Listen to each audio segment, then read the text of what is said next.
पुनश्च हनीमून या नाटकामध्ये किंबहुना तो लेखक ती बायकोशी एक त्याचं भांडण होतं आणि त्याच्यात तो लेखक ते सांगतो ते बरंचसं माझं असल्यासारखं ते येऊन जातं.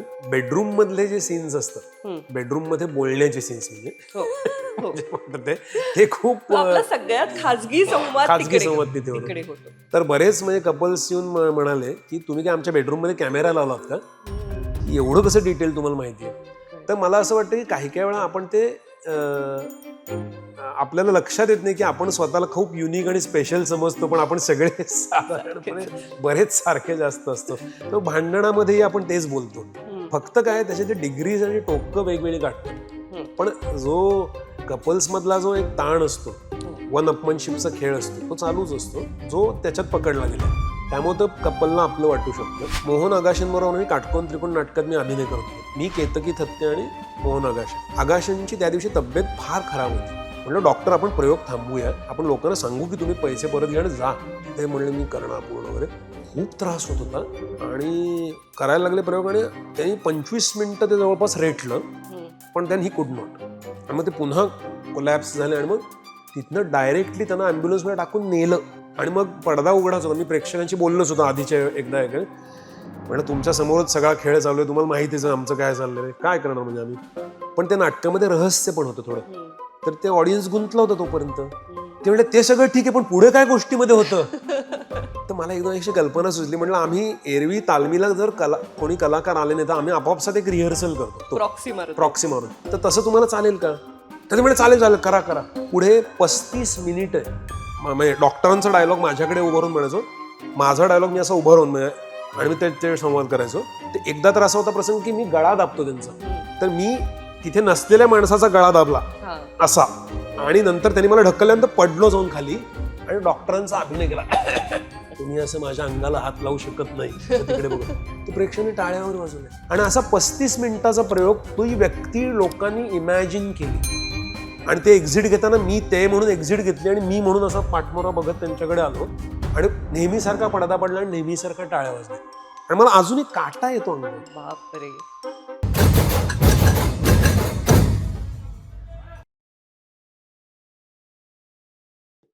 नमस्कार. पुस्तकं आणि बरंच काही मध्ये आपणा सगळ्यांचं मनपूर्वक स्वागत. आणि या पॉडकास्ट विषयी माझ्या मनामध्ये प्रचंड कुतूहल आहे, प्रचंड उत्सुकता आहे. कारण माझ्यासमोर एक अशी प्रतिभावंत व्यक्ती बसलेली आहे. खरं तर एक व्यक्ती आहे का 3 व्यक्ती आहेत असा मला प्रश्न आहे. कारण दिग्दर्शक म्हणूनही ते आपल्याला परिचित आहेत, अभिनेता म्हणून परिचित आहेत आणि तितकेच लेखक, नाटककार म्हणूनही परिचित आहेत. पण आज आम्ही त्यांची अपॉइंटमेंट लेखक आणि नाटककार म्हणून घेतलेली आहे. स्वागत करूया संदेश कुलकर्णींचं. नमस्कार. मी मॉन्टुक्ले दिवस वाचलाय आणि मॉन्टुक्ले दिवसाच्या प्रेमात असल्यामुळे मॉन्टी सारखं संदेश म्हणायला मला जास्त आवडेल. अगदी अवश्य प्लीज. म्हणजे तो 3 वर्षाचा मॉन्टू जर मला संदेश म्हणू शकतो तर आपण काय म्हणाल काहीच हरकत नाही प्लीज. तर सगळ्यात आधी अभिनंदन असे न मी नसे नमीच्या यशाबद्दल. थँक्यू. एक नाटक 24 पुरस्काराला पात्र ठरतं आणि त्याचा इतका सन्मान होतो, तितकंच प्रेम रसिकांकडून मिळतं आहे. आणि मला वाटतं एका कलाकृतीचं सगळ्यात मोठं यश असतं ते परिणाम काय करते ती कलाकृती त्यावर. तर मी स्वतः जेव्हा प्रयोग पाहिला तेव्हा मला स्वतःला तर तो परिणाम जाणवलाच, पण आजूबाजूला प्रेक्षकांमध्ये तो परिणाम मी पाहत होते. आणि म्हणून मी म्हटलं तसं की जी उत्सुकता आहे ती याविषयी आहे की एक लेखक, नाटककार म्हणून असा एखादा वेगळा विषय असेन मी नसेन मीचा विषय हा तसं म्हटलं तर आत्तापर्यंत फार हाताळला गेलेला विषय नाहीये. अ, काय म्हणूया ज्याला सीनियर सिटिझन्स आपण ज्येष्ठ नागरिक म्हणतो त्यांचे स्मृतिभ्रंश म्हणा किंवा या संदर्भात वयोमानपरत्वे येणाऱ्या ज्या काही समस्या आहेत आणि त्या समस्यांच्या अवतीभोवतीच्या इतर समस्या. कारण त्यांचे आपण मधल्या वयातली जी मुलं असतो घरातली, ते आपण त्यांचे केअर गिव्हर्स असतो. तर आपल्याही समस्या असं ते एक बरंच वेगळा पट त्या नाटकामधून आम्हाला पाहायला मिळतो. तर काय आत्ता कसं वाटतं आहे, की ही जी काही प्रतिक्रिया आहे याविषयी जाणून घ्यायचंय. पण त्याआधी आमची प्रथेप्रमाणे जो एक पहिला प्रश्न आम्ही विचारतो, तो ह्याला जोडूनच विचारते. मग असेन मी नसेन मीच्या यशाला जोडून विचारते, की मूड कसा आहे? मूड अतिशय उत्तम आहे. म्हणजे अतिशय उत्तम आहे. हाऊस द जोश सारखं वाटते. वाह! वाह! वाह! आणि नाटकाच्या यशाविषयी काय? नाटक प्रेक्षकांपर्यंत पोहोचतोय याचा अर्थातच आनंद होतोय. आता तर 200 प्रयोग होणार आहेत. त्यामुळे गडकरीला 200वा प्रयोग आहे परवाच किंबहुना. हं, तर एका अशा प्रकारचे विषय घेतला आपण आणि आम्ही निर्माते पण आहोत, मी आणि अमृता या नाटकाचे. तर हा प्रेक्षकांपर्यंत हा विषय पोहोचला आणि आम्हाला लकीली नीनाताई कुलकर्णी हं. यांच्यासारखे ज्येष्ठ अभिनेत्री मिळाल्या, शुभांगी गोखले. हो. सो काय झालं की टीम खूप छान जुळून आली आणि तो एकत्र संमिश्र अनुभव जो देतोय सगळ्या प्रयत्नांनी हं, करून, तो प्रेक्षकांपर्यंत तसाच पोचतो. हं, म्हणजे मी एक नंबर जनरेट केलेला आहे हं. आणि जो नाटकाच्या अनाउन्समेंट मध्येच मी सांगतो की तुम्हाला काय वाटतंय प्लीज मला प्रतिक्रिया कळवा. तर लोक ज्या प्रकारच्या प्रतिक्रिया देतात हं, त्या प्रतिक्रिया पण माझ्यापर्यंत पोहोचतात आणि मला त्याचा लेखक म्हणून पण फायदा होतो की आपलं नाटक कसं कसं पोहोचतं हे समजून घेण्यासाठी. हं, हं, सो खूप बरं वाटतं की अगदी काही काही प्रेक्षक तर इतके अर्थ त्यांना जास्तीचे जाणवतात हं. त्यांच्या आणि विशेषतः ज्यांना थोडा अनुभव तशा प्रकारचे झालेले आहेत त्यांना बरोबर. फार जास्त खोलवर पोचतं. काय पद्धतीच्या प्रतिक्रिया येतात सहसा? म्हणजे आत्ताच नागपूरला प्रयोग झाला तर एक डॉक्टर आहेत तिकडून तर त्या न्यूरोसर्जन आहेत आणि त्यांनी नाही त्या ट्रान्सजनरेशनल ट्रॉमावर काम पण करतात. बरं. तर त्यांनी मला सांगितलं की तुमचं नाटक पाहिल्यानंतर आमच्या घरी ज्या अनेक न बोलल्या गेलेल्या गोष्टी असतात हं, की किती आई कारण त्या नाटकामध्ये आई मुलीच्या नात्यामधला अबोल ताण आहे हो. जे कधी बोललं जात नाही. हं, तशा प्रकारचा तो मोठा ताण त्या नाटकभर आहे म्हणजे. हो. आणि एका सीन मध्ये ती मुलगी फुटून बोलते. हं, तर ह्या डॉक्टरने मेसेज केला की अमृताने जे काम केलं मुलीचं तो म्हणजे मला माझा नवरा वाटला हं. आणि माझ्या सासूबाई म्हणजे नीनाताईंचं काम केलेलं आहे.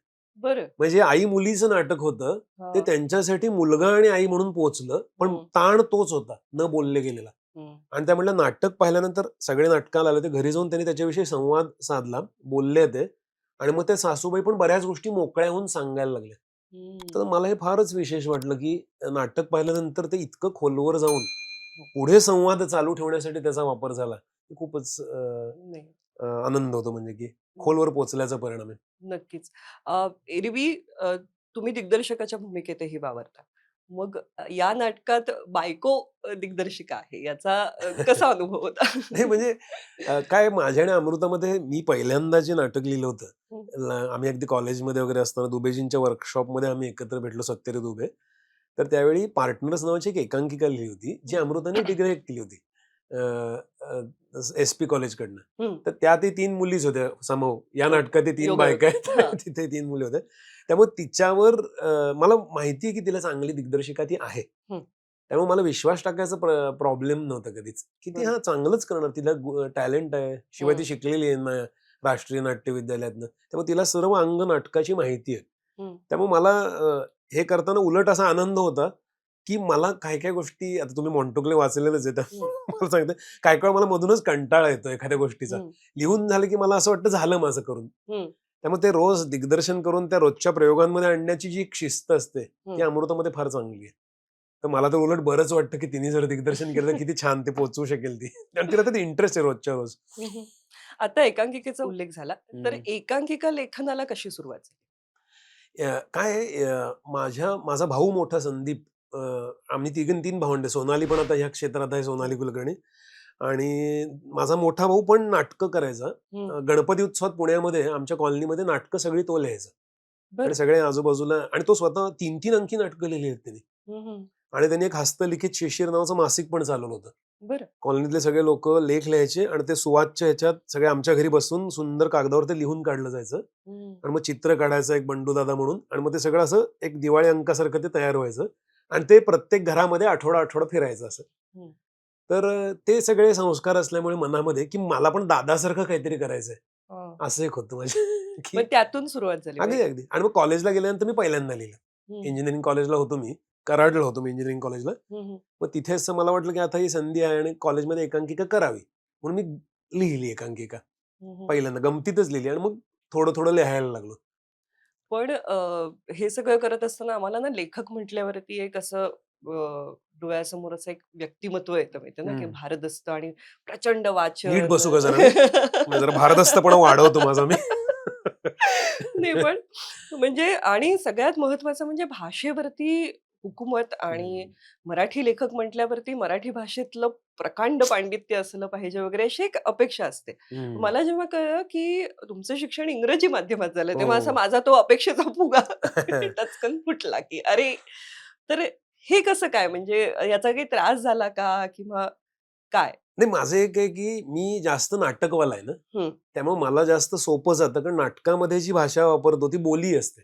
हं, म्हणजे एखाद्या पात्राची ज्या पात्र निवडी जर तसा असेल प्रकारचं पात्र जर असेल, की एखाद्या विषयातला तो संशोधक आहे किंवा लिटरेचरचा प्राध्यापक आहे, हं, तर त्याची भाषा मी काय म्हणतात त्याला मिरर करू शकतो किंवा ती आत्मसात करू शकतो. संपूर्णपणे जरी ती माझी भाषा नसली तरी. हं.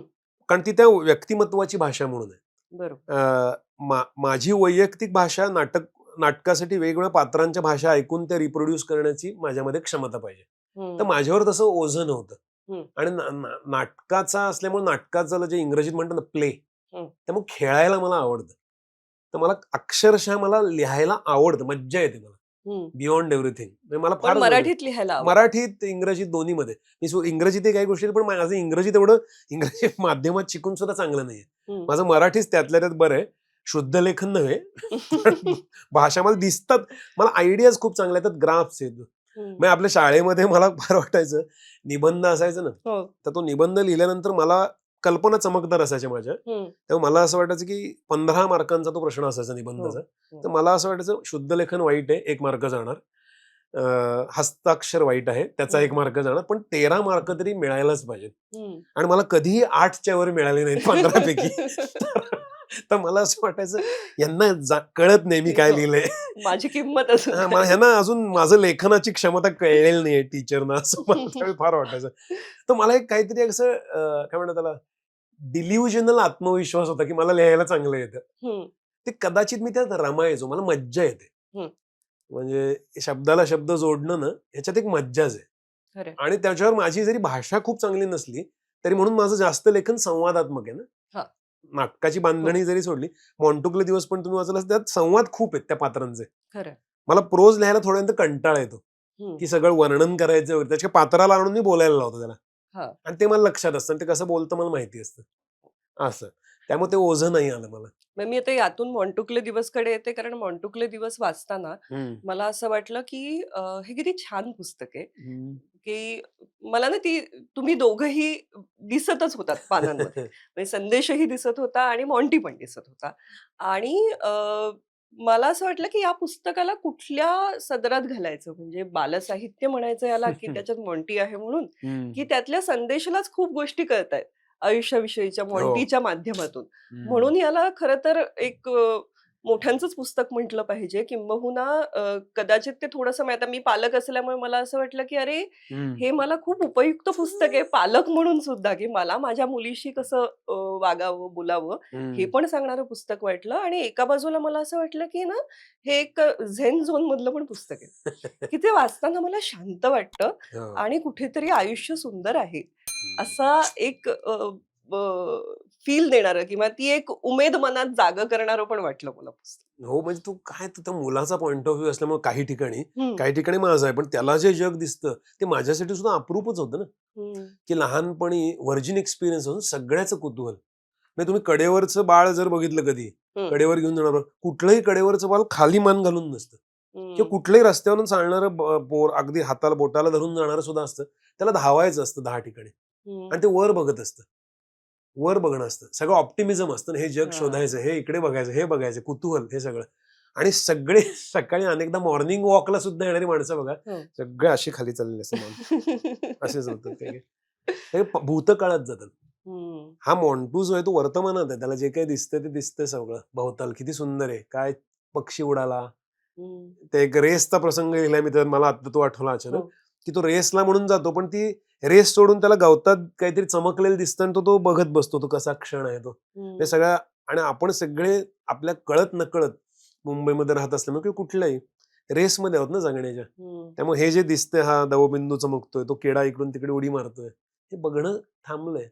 तर हं. ते त्याच्यातनं मिळतं. त्यामुळे ते झेन त्या दिशेला जातं. कारण सगळी लहान मुलं झेनच असतात. खरंय. सगळे वर्तमानातच असतात ते.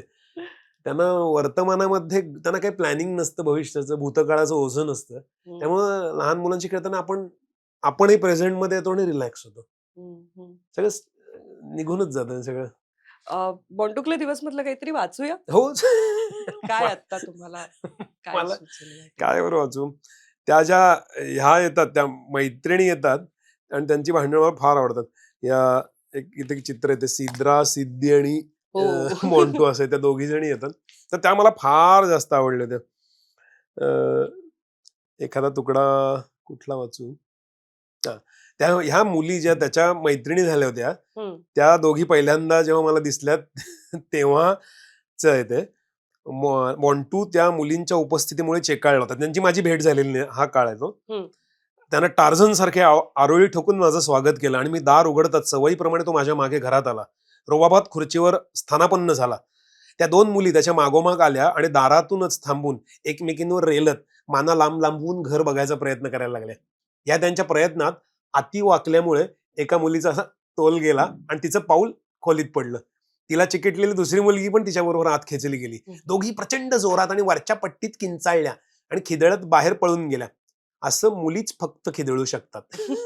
कारण मी त्यांना आत बोलावलं, पण त्या अंदाज घेत, लाजत, खिदळत असं सगळं चालू होतं त्यांचं. मॉन्टून प्रेमळ हसत डोक्याला हात लावला. तो आता यजमान बनला होता. हम्म. तो डौलानं चालत दारापाशी गेला आणि दोघींना म्हणाला, अंदर आके खेळू ना.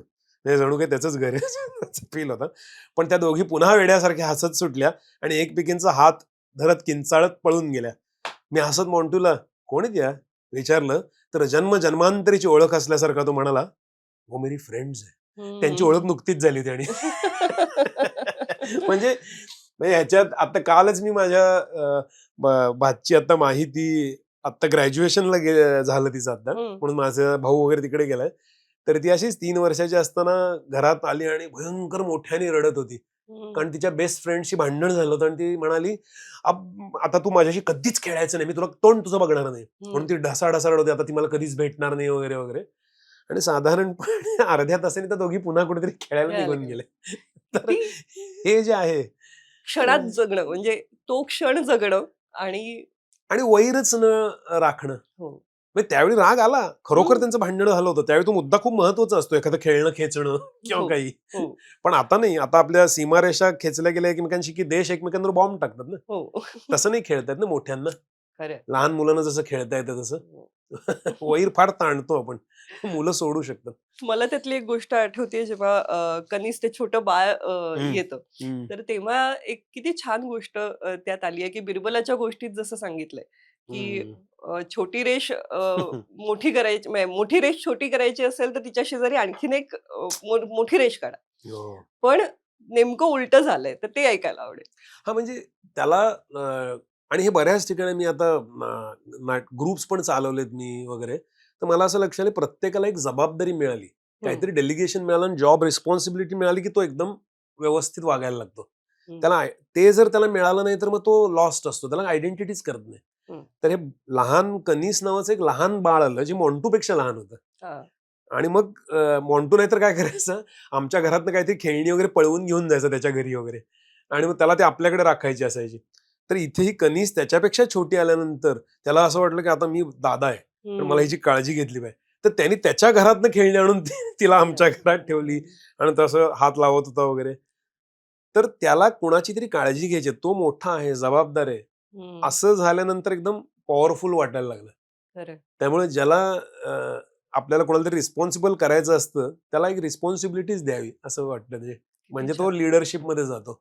तसा मॉन्टू गेला एकदा. आणि मला गंमत काय वाटली, की हा प्रसंग आता असा प्रसंग आम्ही घरात आजूबाजूला घडताना बघत हं, असतो. पण त्यातला जो टेक अवे आहे ना, की त्याला बाळाला माझी गरज आहे, ही हं, भावना त्याला सुखावह वाटत होती. हं. पण मी अमृताला माझी गरज आहे असं मी कधी सांगितलंय. हे वाक्य जेव्हा आलं, हो. तेव्हा मला एकदम असे डोळे उघडल्यासारखे झालं, की अरे हो, आपण आपण हे सांगतच नाही ना आणि ती किती छान भावना आहे. तर मी म्हटलं तसं, की हे पुस्तक त्या अर्थाने मला झेनकडे घेऊन जाणारं हं, खूप वाटलं. तर हे जे आहे आजूबाजूला आपल्या घडणारे प्रसंग, पण हं. त्या प्रसंगातलं काय घ्यावं? हे कुठेतरी लेखकाला कळत असतं. ते आम्हाला वाचकांना लेखकाच्या थ्रू कळतं. तर मला वाटतं "असे न मी नसे न मी काय" किंवा पुनश्च हनीमून सारखं नाटक काय, बघितल्यानंतर अनेकांना वाटतं की हे अनुभवातूनच आलं असणार, इतकं ते खरं वाटतं. हो. तर यातला अनुभव किती असतो आणि क्राफ्ट किती असतं? म्हणजे माझं तर अजूनपर्यंत लेखन फक्त काल्पनिक स्तरावरचं नाहीच आहे. म्हणजे हं, माझं लेखनातनं वैयक्तिक अनुभव खूप आहेत. हं, म्हणजे त्याच्यावर अधिष्ठितच जे काही लेखन आहे ते आहे. फक्त लिहिताना जसं घडलंय तसं रिपोर्ताज नाहीये तो. म्हणजे हे असं घडलं, असं असं झालं असं नसून हं. त्याच्यामध्ये सुद्धा काही गोष्टी कल्पनेने मिसळतातच. बरोबर. म्हणजे पुनश्च हनीमून या नाटकामध्ये किंबहुना तो लेखक ती बायकोशी एक त्याचं भांडण होतं आणि त्याच्यात तो लेखक ते सांगतो ते बरंचसं माझं असल्यासारखं ते येऊन जातं, हं, की तो म्हणतो की बऱ्याच गोष्टी लेखक कल्पनेने त्यात गोष्टी मिसळतो. 1+1=2 असं रायटिंग नसतं. हं, तर तसं होतं, पण त्याला बेस तर अनुभवाचाच आहे. म्हणजे आता असेन मी नसेन मीचं जर उदाहरण झालं, हं, तर अ, विषय म्हणतो की लोकांना एका प्रकारे कुठला विषय जाणवतो, पण माझं त्यावेळेचं जगण्यातली भावावस्था काय आहे? हं, मला ज्या कन्सर्न्स आहेत, मला ज्या गोष्टी आत्ता त्रास देत आहेत, भावनिक करत आहेत, त्याही सगळ्या त्यात मिक्स झालेल्या असतात. हं, हं, म्हणजे आपण आता एका वयाच्या टप्प्यावर पोहोचल्यावर आपल्या पेरेंट्सचं वय वाढणं बघतो. हं, त्यांचं एजिंग बघायचं. ते जे आपल्याला पूर्णपणे धडधाकट असलेली माणसं आहेत, त्यांचं हळू काहीतरी जातंय, हरवतंय. हं, तर तो जो लॉस, सेन्स ऑफ लॉस होता, की हे जाणार आता. हं, तर ते एक मनात राहिलं होतं. आणि काही घरांमध्ये काही जण अल्झायमर्स झाला होता. सो हं. तेही डोक्यात होतं. पण मला फार असं वाटायला लागलं होतं त्या काळात, की अरे हे सगळं हे माणसांचं काय होणार आता? हां. तर माझ्या गावाकडे मावश्या राहायच्या, हं, भाऊ, मामा. तर मला असह्य झालं आणि मी ट्रिपच काढली. मग कोल्हापूरला गेलो. मग तिथनं कर्नाटकात मावश्यांना, हं, मामांना सगळ्यांना भेटून आलो. हं, आणि ही सगळी माणसं ह्यांनी जे लहानपण आपलं दिलेलं आहे. हं, काय आठवणींनी एसटीतनं घेऊन आतून अजूनही मला भरून येतं, की हं, मामा यायचा कुठनंतरी शेतातनं, "ए कणसं आणलोय रे" किंवा हं, चिरमुऱ्याचं पोतं आणलं बघ ह्याला आवडते म्हणून. हं, असं वगैरे सगळं ते तर हे सगळं आता जाणार. ही जी माझी त्या काळातली अवस्था होती, ते मी ह्या ह्याच्यात पकडण्याचा प्रयत्न केला. हं, पण ते पकडताना फक्त ते मी गोड-गोड नाही करत ते. हं, कारण ह्याचबरोबर मनात राहिलेले रोष पण असतात. हं, दुखऱ्या जागा असतात. तर त्या सगळ्याही एका वेळी बघण्याची प्रयत्न करतो. हं, म्हणजे सगळ्या माणसांकडे बघताना करुणा तर पाहिजेच. पण गॅस लाइटिंग नाही, की हं. गोडच सगळं छान, बालपणाचा काळ सुखाचा. काही नाही. माझ्या ह्याच्यात कुठेही बालपणाचं जरी मॉन्टूचं लिहिलं असलं, हो, तरी म्हणजे सुखाचं आहे असं पण मॉन्टूमध्ये पण येत नाही. नाही. काही काळ त्याचे त्रासाचे क्षण मी नोंदवतो. जेव्हा बरोबर. त्याला राग आवरत नाही. हो. तर तसं आहे ते. हं, ते प्रक्रियेमध्ये बघताना तो काळ माझ्या मनात चाललेल्या आंदोलनं पकडण्याचा मी प्रयत्न करतो. हं. सर्व त्याच्या संमिश्र स्वरूपासकट. करेक्ट. पुनश्च हनीमूनकडे येत असताना पुन्हा हं. त्याचा एक फॉर्म पण खूप वेगळा आहे हं. आणि ते नाटक बराच काळ लिहिलं जात होतं. त्याचे खूप ड्राफ्ट झाले. हो, हो. म्हणजे ते काय ते माझ्या अगदी जगण्याच्या जवळ असलेलं होतं. कारण म्हणजे रिलेशनशिप्स मधले काही ताण तर होते. पण मी म्हटलं तसं जसेच्या तसे नसतात ते. ते हं, ताण असतात. मग नाटकीय स्वरूप देताना ते बदलतं. कारण तुम्ही पात्रांची निवड एका प्रकारे केलीत, की ते पात्र वेगळं व्हायला लागतं. बरोबर. त्याचं ताण घेऊन. पण त्याचं अनुभवाचा कंद, सोल तोच असतो. मला जे हं, म्हणायचंय त्याचं. हं, बाह्य रूप बदलतं. पण मला ते मी धडपडत होतो तो कसा फॉर्म मला डायरेक्ट आला. हं, तो माझ्या वैयक्तिक जगण्यातला आहे कारण मला मला म्हणजे मानसिक म्हणजे डिप्रेशन पण झालं होतं. आणि एक आता आणि मी सायकोथेरपी प्रॉपरली घेतली. हं, हं. तर मला जाणवलं म्हणजे मगाशी आपण वर्तमानात राहणं मॉन्टूचं हो, जे म्हणत होतो. हो. ते मला खूप जाणवायचं की मी वर्तमानात राहूच शकत नाही. हं, म्हणजे आता तुझ्याशी बोलताना सुद्धा अनेकदा माझं मन इतकंच अटेन्शन डेफिसिट असल्यासारखं आहे, की 10 ठिकाणचे विचार येऊन जातात. बरोबर. 2 वाक्य बोलताना सुद्धा माझ्या मनात वेगळे फ्लॅशेस येऊन जातात. हे काय मला कळायचंच नाही. हं, म्हणजे आता माझा एक मित्र परवा नाटकाला आला होता आणि तो पृथ्वी थिएटरला आमचा प्रयोग होता, पुनश्चचाच प्रयोग होता. आणि तो जवळ नेऊन असं बघत होता आणि तो कॉन्सन्ट्रेशननी बघत होता. तर माझी अशी नजर ते लाईटच्या ह्याच्यात त्याच्याकडे नजर गेली आणि मला असं वाटलं, ह्याला अजिबात आवडत नाही हे नाटक आणि आता हं. नंतर शिव्या घालणार आहे मला वगैरे. ते मला क्लिअरली मधल्या वेळात व्यवस्थित येतं. माझे वाक्य म्हणतोय मी हां, आणि हां. त्यात मला हे मनात विचार येतात. हं, तर हे जे मला जाणवत होतं, की माझं हे जे मनाची रचना आहे, हं, जी विखंडित आहे, ती वर्तमानात राहू शकत नाही, हे काहीतरी आहे. आणि ते मी शोधण्याचा बांधण्याचा प्रयत्न करत होतो, हम्म, जो मला नंतर सायकोथेरपीमुळे बराच माझा उपाय मला झाला आणि काही ग्रीप आली, पण हे लिहिल्यामुळे पण मला त्याचा आकार सापडला. हम्म. त्यामुळे फॉर्म जो आहे तो आणि आहे. याच्यात एक काउन्सिलरचं पात्र पण आहे. आहेच ना. हम्म, फॉर्म जो आहे त्याच्यातला, की ते प्रसंग जे घडतात ते वर्तमानात फटकन भूतकाळात जातात. हो. ते माझं मन आहे. हा. आणि त्यामुळे तो अख्खा प्रसंग रायटरचं मनच आहे ते, हम्म, की जे खडक खडक कॅलेडोस्कोप सारखं सारखं बदलतंय ते. खरंय. इकडून मागून पुढे, पुढून मागे असं ते घडतंय. पण तो फार इंटरेस्टिंग आहे आणि म्हणजे जितकी ती तुमची गोष्ट आहे, हम्म. तितकी माझी गोष्ट पण मला वाटते. हम्म. किंवा मला वाटतं कुठलंही कपल जे पाहत असतील प्रयोग, तशा प्रतिक्रिया हम्म. तुम्ही ऐकल्या असतील, की हे खूप अरे हे आपल्या आयुष्यात घडतंय किंवा हा माझा प्रश्न आहे, हे कदाचित मला जाणवला नव्हता. अशाही काही गोष्टी मला वाटल्या नाटक वाचताना, की अरे हो, हम्म. हे हे आपल्या आयुष्यात खरं तर आहे, घडलंय, हम्म. पण आपण ॲड्रेस नाही केलेलं. हम्म. त्याकडे आपण लक्षच नाही दिलेलं. अशा काही गोष्टी दोन्ही नाटकाच्या वेळेस मला खूप जाणवल्या. तर हम्म. म्हणून मला हे विचारावसं वाटतं, की आता पुनश्च हनीमून फिरसे हनीमून म्हणून हो. हिंदी ऑडियन्स समोर सुद्धा सादर झालं हो. आणि त्यालाही तितकंच प्रेम आणि हे मिळालं. पण जेव्हा प्रेक्षक वर्ग बदलतो, हम्म. तर किती फरक जाणवला का काही प्रतिसादामध्ये? का गोष्ट युनिव्हर्सल होती? काही विशेष फरक नव्हता? हा म्हणजे मी एक तर ते काही कपल्सचं जे तू म्हणालीस ना, हं, तसं काय बरेच कपल्सना काय होतं, बेडरूम मधले जे सीन्स असतात, हं. बेडरूम मध्ये बोलण्याचे सीन्स म्हणजे हो, हो. जे म्हणतात ते खूप तो आपला सगळ्यात खाजगी संवाद खाजगी संवाद तिथे होतो. तिकडे होतो. तर बरेच म्हणजे कपल्स येऊन म्हणाले, की तुम्ही काय आमच्या बेडरूम मध्ये कॅमेरा लावलात का? हं. असं म्हणाले ते, की एवढं कसं डिटेल तुम्हाला माहिती आहे. करेक्ट. तर मला असं वाटतं, की काही काही वेळा आपण ते आपल्याला लक्षात येत नाही, की आपण स्वतःला खूप युनिक आणि स्पेशल समजतो, पण आपण सगळे साधारणपणे सारखेच. बरेच सारखे जास्त असतो. तर भांडणामध्येही आपण तेच बोलतो. हं, फक्त काय त्याचे डिग्रीज आणि टोकं वेगवेगळी गाठतात. हं. पण जो कपल्स मधला जो एक ताण असतो, हो. वन अपमनशिपचा खेळ असतो, तो चालूच असतो, जो त्याच्यात पकडला गेलाय. त्यामुळे हं, तो कपलला आपलं वाटू शकतं. हं, आणि भाषेच्या बदलांनी खूप फरक नाही पडत. हं, म्हणजे जरी हिंदीत जरी सादर केलं हं. आणि मराठीत सादर केलं ते खूप नाही फरक पडत. म्हणजे कारण ती गोष्ट मला वाटतं आजच्याच काळातली आहे. काळातली आहे हं, आणि तो ताणाचा काळ म्हणजे नवरा बायकोचे ताण आणि सृजनशील माणसाची आपल्या वेदनेला आणि जगण्याला आकार देण्याची धडपड, हं, ही बरीच सगळ्यांनाच सापडते. कारण शेवटी काही ना काही आपण आकार द्यायचा प्रयत्न करतो ना, हं. त्यातल्या लेखकाला ते साधत नाही. हां. तसं त्याला होतंय. तो अनुभव तर मिळतोय, हो. पण त्या अनुभवाचा आकार होत नाही. हं, आणि तो म्हणजे ती माझ्या त्या काळातली माझी अवस्था होती, ज्याचं एक वेगळं रूप त्याच्यामध्ये केलं. त्यामुळे ड्राफ्ट्स खूप काढले मी जे होते. हं, का सारखे ड्राफ्ट्स करत राहिलो? कारण ते मला हवं तसं सापडत नव्हतं. हं, म्हणजे त्याचा सगळा आकार सापडत नव्हता. मी वेगवेगळे प्रसंग लिहून बघत होतो. हं. पण नाटकात हे शक्य आहे, हां. की आज असं करून बघितलं, मग एक वेगळा सीन जोडून बघितला. हं, तो समोर दिसतो कसा, नाही मजा येते. ते रिड्राफ्टिंग केल्यासारखंच झालं म्हणजे. हं, हं. प्रयोगातनं खूप रायटिंग झालं ते. आता जो हे झाला की उल्लेख झाला की त्या पात्राला हं, जे लेखक आहे, तो जो त्रास होता. हं. तर खऱ्या आयुष्यामध्ये लेखक म्हणून तो किती असतो आणि लेखकाला काय अपेक्षित असतं? व्हॉट इस युअर काय म्हणू एक आदर्श परिस्थिती? मला लिखाणासाठी ही अशी परिस्थिती मिळाली तर अप्रतिम. असं काही असतं का? आता हे व्यक्तिसापेक्ष आहे. हां, त्यामुळे अर्थात, आपल्याला अर्थात. मग आता मला म्हणजे पु. ल. देशपांडेंचा मला हेवाच वाटतो. कारण त्यांचा एक इंटरव्ह्यू बघितला होता. हं. ते म्हणाले, "my entire life is a big long holiday." म्हटलं, "वाह!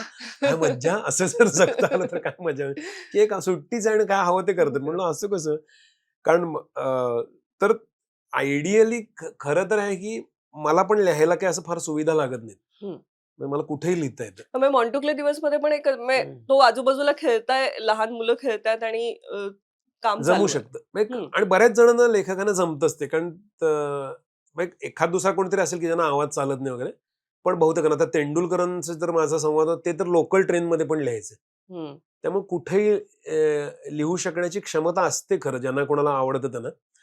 पण आणि मलाही फरकच पडत नाही. त्यामुळे आयडियल कंडिशन खरं तर अशीच आहे, की मला हवं तर ब्रेक घेऊन थोड्या वेळानंतर मित्रमंडळी भेटतील. हं, अशी जागा. हं. म्हणजे मला कुठेतरी कुठेतरी. एकांतात वगैरे नाही. हां.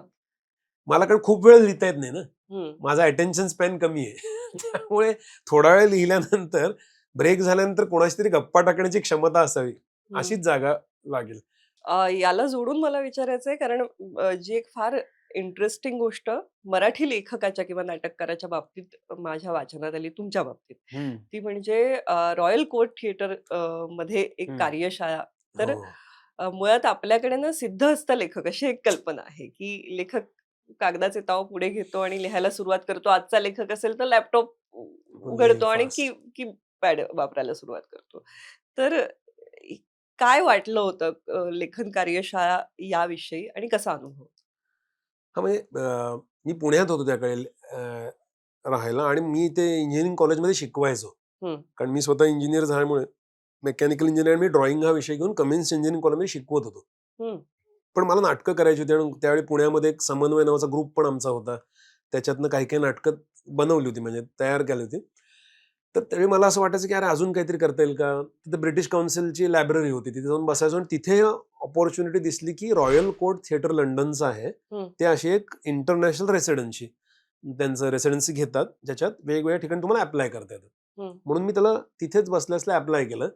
मग त्यांचं उत्तर आलं आणि त्यांनी सांगितलं की सीन्स लिहून पाठवा. सिलेक्शन प्रक्रिया होती ना. हं, मग ते सीन्स लिहून पाठवले कुठल्या तरी विषयावरचे तुम्हाला जे लिहायचं त्याच्यावरचं. हं, आणि मग त्या प्रक्रियेतनं पुढे जाऊन ते सँक्शन झालं आणि ती एक चार्ल्स वॉलस नावाची स्कॉलरशिप असते ती मिळाली. नंतर टाटांनी विमानाचं तिकीट स्पॉन्सर करून 1.5 महिना मला तिथे राहता आलं. हं, आणि हे रॉयल कोर्ट थिएटर तर विलक्षण आहे. म्हणजे मी तिथनं वर्कशॉप आल्यानंतर पुण्यामध्ये सुदर्शन रंगमंच आहे आमचा. हं. शुभांगी दामले यांनी आता ते पूर्ण चालवतात ते. तर तिथे मी एक 1.5 तासाचं प्रेझेंटेशन दिलं होतं. तिथे मला काय काय शिकायला मिळालं याच्याविषयी. वाह! स्लाइड्स वगैरे बनवून व्यवस्थित हं, डिटेल प्रेझेंटेशन दिलं कारण खूप काही मिळालं. हं, 1.5 महिन्याचा कालावधी एका अशा थिएटरला जो फक्त लेखनासाठी वाहिलेला आहे. हं, तिथे आम्हाला वेगवेगळे अ, अ, लिहिते लेखक त्या काळातले तिथले, ते येऊन आम्हाला काय काय शिकवायचे. वर्ग होते चक्क. हं. वर्कशॉप्स पण ते एक्सपिरियन्शियल होते सगळं. ते लिहायचं आणि आम्हाला कलाकार दिले होते. माझं जे लिखाण असायचं ते मी मराठीत लिहायचो. तर तिथे टू अँड फ्रो करून त्यातले काही सीन्स अनुवादित करून घ्यायचे ते. हं, आणि ते तिथल्या कलाकारांकडनं आम्हाला लगेच प्रेझेंट करून दाखवायचे. एक दिग्दर्शक होता जे लिहिलेलं दाखवायचा बसवून, की असं दिसतंय तुम्हाला. तर हे खूप लेखकासाठी बळ देणारं असतं, की हं. तू जे लिहितोयस ते रंगमंचावर कसं दिसणार आहे?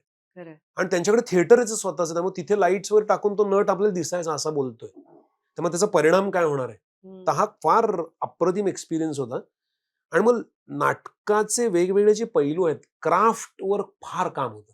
हं, म्हणजे कंटेंटवर तर होतच, पण तो क्राफ्ट कसा प्रेझेंट करायचा याच्याविषयीचं बरंच देवाणघेवाणीतनं शिक्षण होतं हं. क्लासेसमध्ये.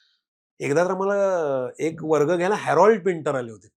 म्हणजे वाह! काय हॅरॉल्ड पिंटरलाच तुम्ही बघताय, ज्या लेखकाच तुम्ही वाचले वगैरे तो तिथेच तुम्हाला सांगतोय. हं. सो एक तो फार मनावर असा खूप ठसा इन्फ्लुअन्स उमटवतो. फारच हं, जास्त. म्हणजे तुम्ही तिथे खाली उतरता तेव्हा तुम्हाला लक्षात येतं, की इथे पहिल्यांदा शॉ चालत गेला होता आणि माय फेअर लेडीचा प्रयोगासाठी पहिल्यांदा इकडे केला होता. हं, आणि त्या रॉयल कोर्ट थिएटरला फक्त लेखनाला महत्व असल्यामुळे बाहेर बिलबोर्ड किंवा जाहिरातीचा फलक जो असतो, हं. तो नाटककाराच्या नावाचा असतो फक्त. कलाकारांची नावं नाहीत, कोणाचं नाही. फक्त नाटककाराचं नाव. वाह! म्हणजे शांतता कोर्ट चालू असेल तर विजय तेंडुलकर शांतता कोर्ट चालू आहे. बस. हं, एवढंच. बाकी कुणाला महत्व देत नाहीत. तर मला फार प्रेरणा मिळाली होती याच्यातनं. आणि हं, मला मी लिहायचा धडपड असल्यामुळे पुण्यामध्ये असताना सुद्धा आम्ही समन्वय संस्थेतर्फे जेव्हा एक महोत्सव केला होता नाटकाचा, तो आम्ही हं, नाटककारांचाच केला होता. हं. तेंडुलकर, एलकुंचवार आणि आळेकर. वाह! या तिघांचीच नाटकं आम्ही प्रेझेंट केली होती. हं. म्हणजे नाटककारांना पुढे ठेवण्यासाठी. खरंय. हं, आणि त्यात त्यात बेगम बर्वेचा प्रयोग होता. त्याच्या आदल्या रात्री डॉक्टर आगाशींच्या मातोश्री त्यांचं देहावसन झालं. हं, तरी त्यांनी जाऊन संध्याकाळी प्रयोग केला होता. तो म्हणजे भरतनाट्य मंदिरात झालेला विलक्षण प्रयोग होता. म्हणजे एक भारावलेलं वातावरण होतं त्यात. हं. नंतर डॉक्टरांबरोबर काटकोन त्रिकोणमध्ये पण मी काम केलं आगाशींबरोबर. हो. पण तो जो महोत्सव होता, तो आम्ही नाटककारांना वाहिलेला महोत्सव होता. कारण हं. थिएटरमध्ये मला फार असं वाटतं, की नाटककार महत्वाचा आहे. खरंय. दिग्दर्शक आम्ही करतो वगैरे सगळं, पण नाटककार तो शब्द जो जनरेट करतो, हं, तर ते महत्व वाटत असते. मग अशा ठिकाणी रॉयल कोर्टला जिथे त्यांचंही म्हणणं तेच आहे. हं, तर मला असं आनंदाच्या उकळ्या फुटत होत्या, की अरे मला हे म्हणायचं होतं. हं, ते जे बोलायचे वर्गामध्ये वगैरे, की असं करायचं होतं. आणि मिनिमम ह्याच्यात. मग आता साधं होतं, की एक एस्थेटिक्स कसं असतं, हं. तिथे एक आम्हाला जोडी नावाची एक आली होती बाई शिकवायला. माझ्या नाटकाचा वर्ग तिने घेतला हं. आणि ती म्हणाली की हा तू मग आता कुठली खुर्ची इथे ठेवशील त्या हं. एस्थेटिक्स मध्ये मी मिनिमल थिएटर करतो म्हटलं आम्हाला काय नाही आम्हाला टेबल खुर्चीवर पण करता येतं हं. एखादा मोडा ठेवेन मी तर ती मला म्हणाली नाही मोडा खुर्ची ठेवेन ते नाही खुर्ची कुठल्या रंगाची ठेवशील हं. तर मी म्हणून मी नाही असा विचार केला ती म्हणे म्हणजे काय एकच प्रॉप वापरणं मग संपूर्ण विचार व्हायला पाहिजे त्याचा रंग कुठला आहे काय हं. मग सडनली मला लक्षात आलं की अरे हे ऍस्थेटिक्स मला येत नाही तर हां. अशा बऱ्याच गोष्टी ओपन अप झाल्या तिथल्या वर्कशॉप्समुळे आणि हं. लेखनाविषयी तर क्राफ्टचं तर खूपच ओपन झालं हं.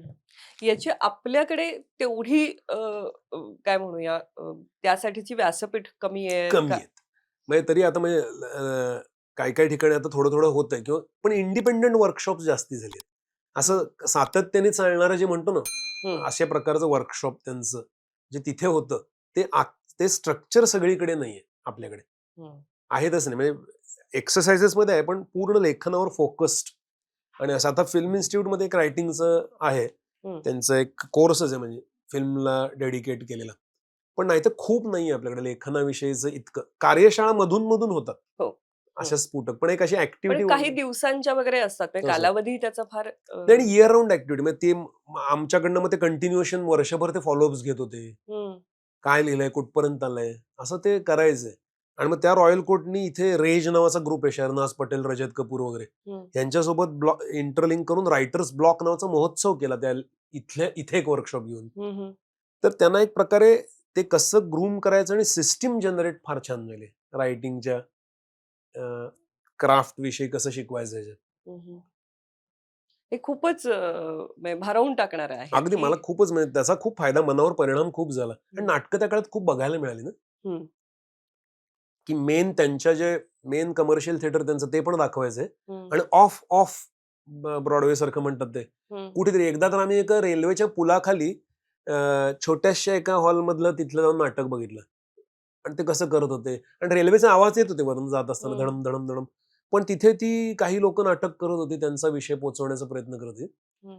तर त्याला जे एक म्हणजे जिवंत स्वरूप आहे हं. म्हणजे लंडनमध्ये इतकं थिएटर आहे की त्या 3 4 6 पानं जाहिरातीच्या चालूच म्हणजे की हं. तुम्हाला वाटतं केवढी लोक किती हं. व्हॉइसेस आहेत पण सगळ्यात महत्वाचं म्हणजे ते आम्हाला ग्रुपमध्ये बसवायचंय आणि प्रत्येकाचं मत समजून घ्यायचे हं. तो माझ्यासाठी अनुभव फार विलक्षण होता हं. प्रत्येकाने बोलायचं आणि दुसऱ्याने काउंटर नाही करायचं हं. त्याचं म्हणणं आहे ते तू तुझं म्हणणं सांग त्याचं कसं चुकीचं सांगू नको हे फार मजेशीर होतं किती किती महत्वाचं आहे. एक नाटक वाचल्यानंतर तुला काय वाटलं मग नाही पण मला क्रॉस टॉक नाही करायचं त्याला सगळं बोलू दे त्याला जे म्हणायचं ते हं. तर त्याच्यात त्यांचा प्रयत्न असा होता की प्रत्येकाला आपल्या लेखनाचा आवाज सापडावा वाह! असं होतं ते. मग आता जसा उल्लेख झाला, की नाटककारांच्या नावाने नाटक ओळखलं जाणं. तर आपल्याकडेही मराठी रंगभूमीचा इतिहास असं बघितला तर मोठं आहे. खूप दीर्घकाळापर्यंत हम्म. आपली नाटकं ही नाटककारांच्या नावाने म्हणजे गडकऱ्यांचं नाटक, तेंडुलकरांचं नाटक, एलकुंचवारांचं तो- नाटक असंच म्हणत होतो आपण. हो. सध्या मात्र तो ट्रेंड थोडासा बदललेला दिसतोय किंवा मी जाहिरात बघून जाताना नाटककाराचं नाव वाचून जातेच असं नाही. तर हम्म. याला काय कारण आहे? म्हणजे तितकीच ताकदीने लिहिणारी मंडळी आहेत. ती नाटकांना प्रेम मिळतं याचा अर्थ त्या नाटककारावरही आपण प्रेम करतोय. पण मग तो हम्म. प्रकाश झोतात का दिसेल? नाही मला असं वाटतं सातत्याचा कदाचित तो भाग असेल कारण हं. ह्या मंडळींनी सातत्याने काम केलं ना मग हं. त्यांचं एक बॉडी ऑफ वर्क तयार झाल्यानंतर त्याच्याशी त्यांच्या नाटकाचं नाव असोसिएट होतं हं. तर आता तसं कदाचित आता जी मंडळी लिहितात त्यांनी अधिक अधिक लिहित गेली हं. तर मग तसं फक्त त्याच्याशी रेफरन्स तयार होऊ शकेल खरं. नाही आता मतकरींनी कसं सातत्याने नाणं लिहिली म्हणजे आता हो, व्यावसायिक रंगभूमीवर जरी आपण म्हणलं हो. कानेटकरांचं नाव होतं बरोबर. की सातत्याने दळवींची नाव म्हणजे यांच्या एलकुंच्या राळेकर आणि तेंडुलकर जसे प्रायोगिक आणि नंतर मग काही ठिकाणी व्यावसायिक याच्यावर तसं इकडे मुख्य प्रवाहात हं. सातत्याने लिहिणारे पण होते ना कानेटकर दळवी खरं. मतकरी सो ते माझ्या मते बॉडी ऑफ वर्क आताची जी लिहित आहेत मंडळी हं. त्यांचं जर झालं तर मग तसं आपण जोडून घेऊ बरोबर. असं मला वाटतं की जास्त जास्त जसं लिहित जातील तसं ते जोडलं जाईल हं. हं. म्हणजे 2 3 नाटकं लिहून ते पुरणार नाही खरं. सलग काही वर्ष वेगवेगळी नाटकं सतत यावी हं. लागतील म्हणजे लोकांनी तुमच्याबरोबर ते एक नातं नाटककाराचं आणि प्रेक्षकांचं की हा निर्माण सातत्याने होण्यासाठी माणूस लिहितो हां. आहे वेगवेगळं हे तयार तर व्हायला लागेल ना माझ्या एक अपेक्षा पण तयार होत जातात या दृष्टीने. म्हणजे आता मला सुद्धा लोक म्हणतात ना आता पुढचं लिहा हां. तो दडपणच येतं अरे मला सुचायला तर पाहिजे पुढचं लिहा म्हणजे तशा प्रकारचं पण हे अशा प्रकारे सातत्याने लिहिण्याचं चॅलेंज हं. हे सोपं नाहीये खरं. म्हणजे शेक्सपियरचं वगैरे नाव काढलं तर शेक्सपियरने 40 का 50 नाटकं लिहिली आहेत, हो. पण लक्षात 4-5च राहतात. खरं. तर एवढं ते बॉडी ऑफ वर्क करावं लागतं. हम्म. तेंडुलकरांनी पण 40च्या आसपास लिहिली खरं. हो, आहेत. हो. म्हणजे पण ती त्यातली वरती लक्षात राहणारी आपल्याला कमी असतात. हं. पण ही माणसं सातत्याने लिहित राहतात. पण आत्ताच्या काळामध्ये इतक्या प्रमाणात नाटकं लिहिली जाऊ शकतात का? काय वाटतं तुम्हाला? माझ्या मते लिहिली जाऊ शकतील. अ, त्याला आतून तेवढी ऊर्जा पाहिजे. हं, ऊर्जा खूप लागते कारण नाटक लिहायला आणि पुन्हा तो भाग आहे ना, की ते होत राहायला पाहिजे. हं, तशी वातावरण पाहिजे, की ते होत राहील नाटक. हं. मग ते लिहिलं जाईल. असं ते डबल असतं ना. मग खरं. आता पुण्यामध्ये प्रायोगिक रंगभूमी ज्याला आपण म्हणतो त्याला समांतर म्हणूया आपण. तिथे आता प्रदीप वैद्यांनी एक बॉक्स नावाचं थिएटर तयार केलंय. हं, तर पुण्यामध्ये आणि शुभांगी दामले महाराष्ट्र कल्चरल सेंटरचं श्रीराम लागू रंग अवकाश म्हणून आहे हं. आणि त्यांची ज्योत्स्ना भोले ऑडिटोरियम आहे. तर पुण्यात इतक्या जागा आहेत आता प्रयोग होणाऱ्या, हां. की खूप तरुण मुलं आता नाटकं करतात. वाह! हं, तर आता तर हे प्रदीप आणि हे जाऊन नागपूरलाही एलकुंचवारांच्या देखरेखीखाली तिथे एक त्यांनी थिएटर तयार केलंय. हं, आजच अतुल पेठेचं लेख वाचला मी तिथे अतुल आणि तिथे एक ब्लॅक बॉक्स तयार केला आणि प्रोसिनियम तयार केलं नागपूरला. हं. तर काय सुंदर माहिती जागा आणि मी नागपूरला गेलो तो बघून पण आलो ती. तर आता ती जागा झाली की त्याच्या अवतीभोवती ते वातावरण आणि ते कलाकार पण तयार होतील. खरं. तर हं, तसं माझ्या मते लिहिणाऱ्याला असं जर हे मिळालं वातावरण, हं. तर लिहिते होतील जास्तीत जास्त आणि करत राहतील. खरं. कारण शेवटी अभिव्यक्ती असते ती जेवढं स्वतःला व्यक्त करण्यासाठी असते, तितकीच लोकांपर्यंत पोहोचण्यासाठी सुद्धा हां, म्हणजे असते. काही जे समांतर रंगभूमीवर तो थोडं स्वतःसाठी जास्त खेळू शकतो, हं. की मला हे वाटलं मी करून बघितलं. बरोबर. तसं. व्यावसायिक ह्याच्यात थोड्या अडचण होतात. कारण जर ते लोकांना नाही आवडलं, हं. तर काही काळात प्रयोग बंद पडू शकण्याची भीती असते ना. आणि आता निर्मात्याच्या भूमिकेतून पाहताना काय वाटतं, की किती लेखक आणि निर्माता ह्याच्यात भांडण होतं का? म्हणजे कसं आहे मी पुनश्च हनीमून जेव्हा केलं, हं, सुरुवातीला आम्ही केल्यानंतर आम्हीच ते व्यावसायिक रंगभूमीवर निर्मिती केली आम्ही त्याची. हं, आणि निर्मिती व्यावसायिक रंगभूमीवर करताना आम्ही कुठलीही तडजोड नाही केली. हं, पण ते नाटक करत असताना मला असं जाणवलं, की प्रेक्षकांना ॲब्स्ट्रॅक्ट गोष्टी आपल्याकडे अजून सरावाच्या नाहीयेत. हं, ते पुनश्च हनीमूनच्या प्रस्तावनेत पण मी म्हणलंय, की मी काही अनाउन्समेंट्स केल्या त्यांना थोडंसं नाटक कळावं म्हणून हं. नाटक सुरू होण्याआधी. आधी. कारण माझे काही मित्र आले, त्यांना ते काळाचं पुढे-मागे होणं हं, किंवा आता आमचा सेट मीरा वेलणकरनी फार सुंदर सिम्बॉलिक सेट केला होता, हं, की त्या कपलमध्ये भांडणं आहेत. त्यामुळे त्यांच्या नात्यामध्ये दुरावा आलाय हं, आणि एक अमृताचं तोंडी एक वाक्य, की आपल्या डबल बेडचे 2 तुकडे होऊन समुद्रांच्या लाटावर तरंगत आपण दूर-दूर चाललेलो आहोत. हं, तर हे जे डबल बेडचे 2 तुकडे झाल्याचा सेन्स आहे, तो मीरा वेलणकरने आमच्या अख्ख्या डिझाईनमध्ये आणला होता. हं. तिने सेट एक खोली बांधली आणि ती तोडून त्याचे तुकडे वेगवेगळ्या ठिकाणी प्लेस केले ते. तेव्हा बघताना असं एक खिडकीचा अर्धा तुकडा इकडे आणि अर्धा तुकडा हां. तिकडे असं दिसायचं. तर हे आणि काळात पुढे मागे येतोय. हो. माथेरानच्या हॉटेल रूममध्ये खटकन मुंबईच्या लोकलमध्ये येतोय. हं, तिथून पुन्हा माथेरान, पुन्हा मुंबईच्या घरात. हे जे फटाफट बदलायचं, ते अनेक प्रेक्षकांना पटकन कळायचं नाही. हं, ते मला येऊन अडचण म्हणायचे, "अहो, ते काय तुम्ही म्हणलाय?" माझे इंजिनिअरिंग कॉलेजचे मित्र हं. ते मला म्हणाले, "पुढच्या वेळी एक कळेल असं नाटक लिही रे बाबा." असंच म्हणाले. म्हणजे मी इतका म्हणजे तर आता हे झाल्यावर तर मी प्रेक्षकांशी बोलायचं मुद्दाम. हं, तर मला लक्षात अच्छा तर ॲब्स्ट्रॅक्शनचा प्रश्न आहे, हं, की कळत कळत नाही. पण रिअलिस्टिक जर लिहिलं, हं. तर ते कळू शकतं. आता असेन मी, नसेन मी म्हणून मी तशा अर्थाने रिअलिस्टिक झोनमधलं लिहिलं, हो. की ज्याच्यात ॲब्स्ट्रॅक्ट काहीतरी त्यांना काही नाही. हं, कारण हा सेट आमचा बघून एक जर माणूस मला येऊन काळजीने म्हणाला, हं. की तुम्ही पहिल्यांदाच निर्मिती केली म्हणून असं कुठनं तुकडे जमवून आणलेत का? म्हणलं नाही, ती कन्सेप्ट आहे म्हणलं त्याच्यामागे. म्हणलं हे बघा तुकडे झाले, हं, विखंडित हं, हं. झालं वगैरे. मग त्याने बघितलं आणि मग त्याला कळलं सडनली आणि मग तो मला अचानक त्याचे आणि त्याच्या बायकोचे कसे प्रॉब्लेम्सच सांगायला लागला. हं. तर त्याला बरोबर. त्याला तो हिंट मिळाली की कळतं असं मला लक्षात आल्यामुळे हं, म्हणलं हां, की आपण म्हणून मग अनाउन्समेंटमध्ये आम्ही थोडंसं सूचना द्यायचो, हं, की ह्या नाटकात प्रचंड वेगवान रोलर कोस्टर राईड आहे. हं. तुम्ही जरा अलर्ट मोडमध्ये नाटक बघा. स्थळ काळाचे खूप खेळ आहेत. बरोबर. मग ते लोकं तयार व्हायचं आणि बसायचं. हं. तर असं काही काही वेळा थोडं करतं. तर आपल्याकडे अजून ऑडियन्सला ॲब्स्ट्रॅक्ट याचा सराव नाहीये व्यावसायिक रंगभूमीवर.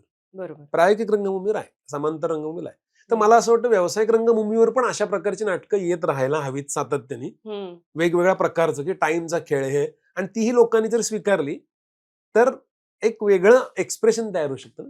खरं खरं. असं प्रेक्षक म्हणूनही मला समृद्ध करणारा एक अनुभव मिळतो. नाहीतर म्हणजे एक अशीही मानसिकता असते ना, की मी डोकं बाजूला ठेवूनच जाणार आहे नाटक बघायला. हो.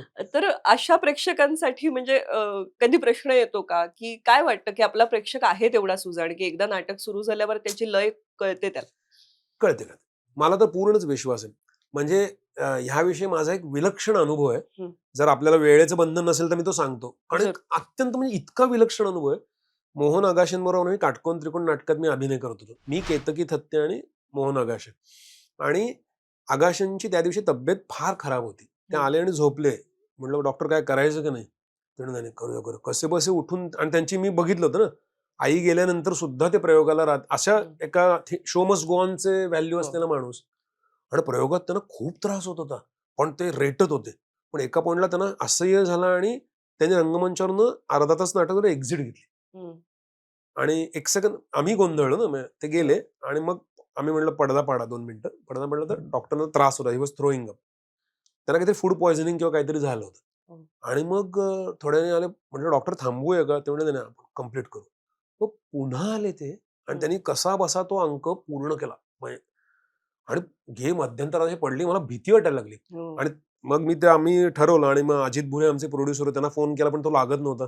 त्यामुळे मीच त्यातल्या त्यात नेक्स्ट इन कमांड मी असल्यासारखं होतं. हं. म्हटलं, "डॉक्टर, आपण प्रयोग थांबवूया. आपण लोकांना सांगू की तुम्ही पैसे परत घ्या आणि जा. उगाच काय तुम्ही स्वतःच्या शरीराशी खेळताय." हं. ते म्हणले, "मी करणार पूर्ण वगैरे." तर मी अनाउन्स केलं की डॉक्टरांची तब्येत खराब आहे, तुम्ही बघितलंच आहे. 2दा कारण थांबलो होतो आम्ही, एकदा नाही. हं. तर लकीली त्यांचीच एक विद्यार्थी, ते ससूनमध्ये शिक्षक होते ना, हं. ती प्रयोगाला होती. आणि तिचं बोरिवलीत आमचा प्रयोग चालला होता, हॉस्पिटल होतं. हं. तर तिला म्हटलं की तू काहीतरी ॲम्ब्युलन्स वगैरे आणून ठेव, कारण मला काही कळत नाही. तर तिने ॲम्ब्युलन्स आणून ठेवली तिथे. काय झालं तर काय उगाच व्हायचं. तर डॉक्टर आले, पण डॉक्टरांनी दम भरला. म्हणजे प्रेमाने, कारण हं. मी त्यांच्या मुलाचं पण काम करत होतो. हं, तर हं, हं. म्हटलं, "हे बघा, काही आता जर त्रास झाला तर आपण थांबवायचं नाटक. थांबवायचं. मी नाही तुम्हाला असं रिस्क घेऊ शकत नाही," म्हणलं. खरं. आणि मग आम्ही विनोदाने त्यांना म्हणायचो, "तुम्हाला एका चांगल्या डॉक्टरला दाखवलं पाहिजे." असं. पण ते आले आणि त्यांना खूप त्रास होत होता आणि करायला लागले प्रयोग, आणि त्यांनी 25 मिनिटं ते जवळपास रेटलं. हं. पण देन ही कुड नॉट. आणि मग ते पुन्हा कोलॅप्स झाले, आणि मग तिथनं डायरेक्टली त्यांना ॲम्ब्युलन्समध्ये टाकून नेलं. आणि मग पडदा उघडाच होता. मी प्रेक्षकांशी बोललोच होतो आधीच्या एकदा हं. एक. म्हटलं, तुमच्या समोरच सगळा खेळ चालू आहे. तुम्हाला माहितीच आहे आमचं काय चाललेलं आहे. काय करणार म्हणजे आम्ही?